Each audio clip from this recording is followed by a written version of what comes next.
Maxaad ka taqaanaa degmada Dolo, Soomaaliya? Waa magaalo intee le'eg?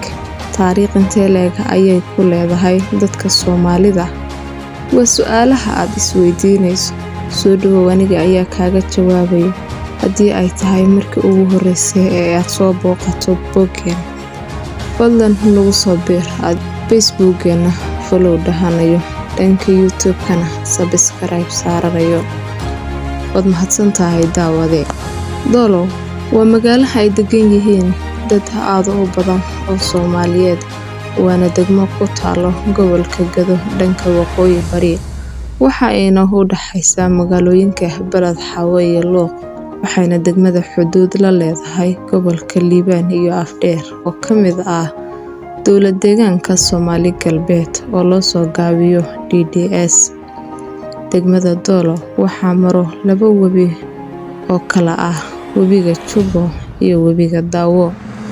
Waa magaalo qadiimi ah, waxaa ku nool dad gaarayo ilaa 125,000 oo qofood. Dolo waxaa degan in ka badan 1,000 hay'adood oo caalami ah. Sidoo kale magaaladan yar ee aan horumarsanayn, aanan qabin dhaqaale iskaafiyo, waxay martigelisay in ka badan 30,000 oo barakacayaal ah oo kasoo kala barakacay deegaano ay ka mid yihiin Bay iyo Bakool, Puntland, Somaliland, Kililka Shanaad iyo meelo kale oo badan. Dolo waxaa degan dad u badan Soomaali, iyadoo ay jiraan dadyow kale oo aan Soomaali ahayn sida Oromada, Tigreega, Kenyaatiga iyo dad kale oo Afrikaan u badan.